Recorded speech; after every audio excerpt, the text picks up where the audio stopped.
Hello everyone, today I'm going to share with you my February favorites, and there's not as much color in this episode. It's mostly for skin and body, so let's get started. First, I'm going to start with my new favorite perfume concoction by Jo Malone, and I really love Jo Malone because her scents are light and you can reapply midday and switch up the scent usually. My favorite combination at the moment is her new limited edition Red Currant and Cream Cologne. It's packaged in pink.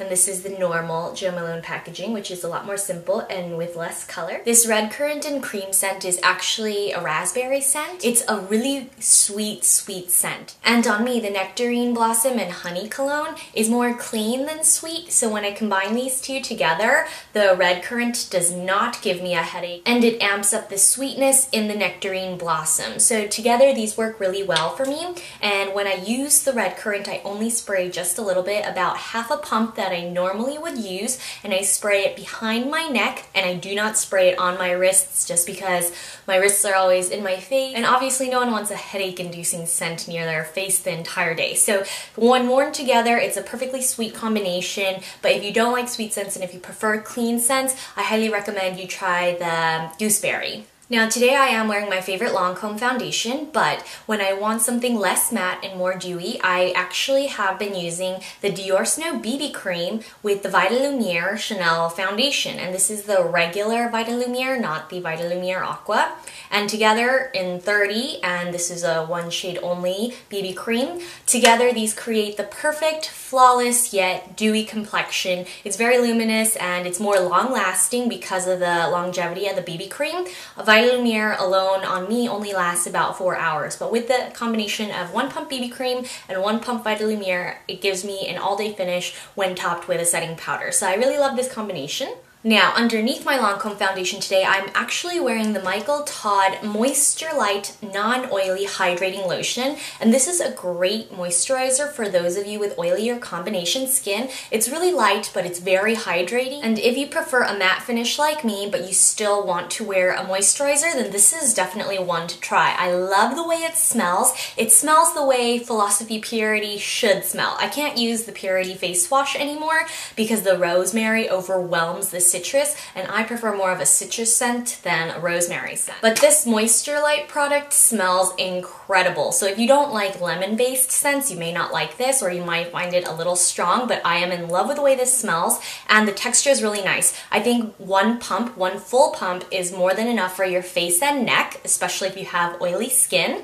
But even though the packaging is really bulky and I wish it had a smaller pump, I do think that it's a great product, and it comes with 2.4 fluid ounces, which is more than double of the industry standard 1 ounce bottle of skincare. I've also been loving these Michael Todd facial scrubs between the tropical fruit and the jojoba charcoal. I do prefer the charcoal facial scrub, especially after a good hot yoga session. And I just really feel that it helps get rid of the grime and sweat that's still stuck in my pores after I get home from hot yoga. So I wash my face with DDF's glycolic wash and my Clarisonic, and then I go over it with this scrub. The tropical fruit scrub is okay. I just feel that the jojoba charcoal scrub is so much better, and this is probably one of the best charcoal scrubs that I've come across in a long time. And as some of you may remember from my last Michael Todd review, I really liked his facial washes, and my sister actually took the charcoal face wash because she loved it so much. So I really do think that the charcoal products do tend to work well,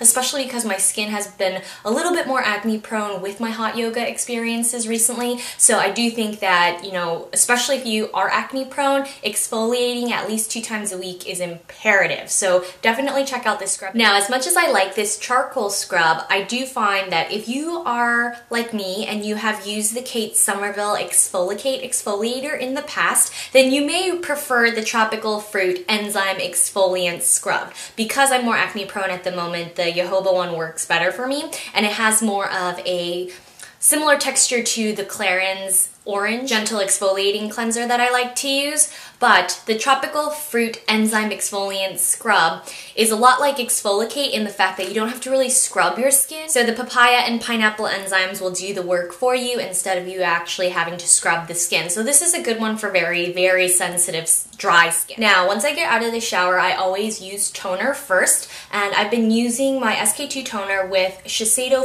facial cotton. And I've tried Clé de Peau cotton, I've tried Shiseido cotton, and generally I like to use CVS because it's a lot thicker, but because my skin has been a little bit more sensitive and a little bit more acne prone, I wanted to use a softer cotton. So the Shiseido facial cotton really works for me. This entire bag with 165 sheets is $10, so it's really not too expensive considering CVS facial cotton is getting more and more expensive. So I really do love these and I highly recommend them. And now, because of my acne, especially around my chin, I have been using the Peter Thomas Roth Max Complexion Correction Pads regularly again. A lot of times I'll just use these once a week to control my blackheads and make sure they don't go crazy and, you know, pop up all over. But these Max Complexion Correction Pads are always in my skincare routine just because I feel that this product really works to control my acne and prevent any further breakouts from occurring. There are 60 pads in one tub, and it's really not that much product, so you can cut each pad in half if you would prefer, and that way it's a little bit more cost effective, especially if you don't have a lot of surface area to cover.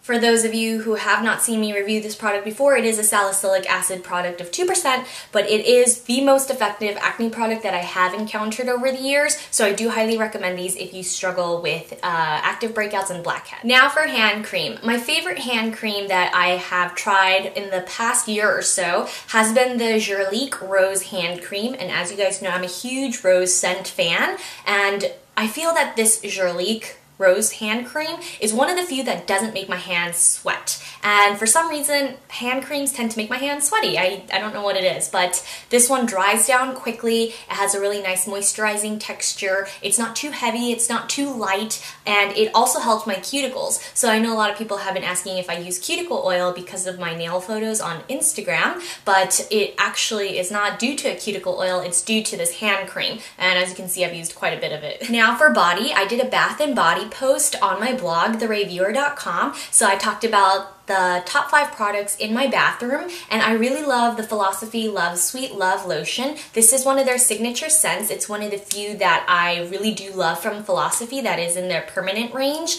and I don't like Amazing Grace, I don't like Unconditional Love. None of those scents really tend to work for me, but that's just in my personal experience, and scent is a very, very personal experience. So Love Sweet Love is the scent for me, and that's why I use this lotion regularly. So if you want to see the rest of my Bath & Body favorites, just go ahead and check out my blog. And last but not least, I have this Laura Mercier lip gloss. I love Laura Mercier lip glosses because they do tend to have a more moisturizing texture than most. I love Chanel Gloss and Maire's and Rouge Allure Extrait glosses, but Laura Mercier's are also a great bet because they don't make my lips peel. And as many of you know by now, because I've reiterated it over and over again, my lips are very sensitive and most lip products tend to cause peeling. So the Laura Mercier lip gloss is one of the best if you have dry lips, and it's so good that a lot of the women in my family use it as well, and they don't really tend to wear lip glosses, so that's how you know it's good stuff. And Bellini is a very sheer color, but that's just on me. It really depends on how pigmented your lips are. Sometimes my lips are really pale, other times they're really pigmented. They just can't make up their minds really. But that's just on me. It really depends on how pigmented your lips are. Sometimes my lips are really pale, other times they're really pigmented. They just can't make up their minds really, so it does change, and I don't wear this alone. Usually I wear it underneath a lipstick. Today I'm wearing Frolic by Tom Ford, which I will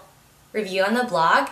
But Frolic is a perfect everyday color for me, and I like to wear it with Bellini on top for a bit of extra volume. And I usually just place it in the center of my lips,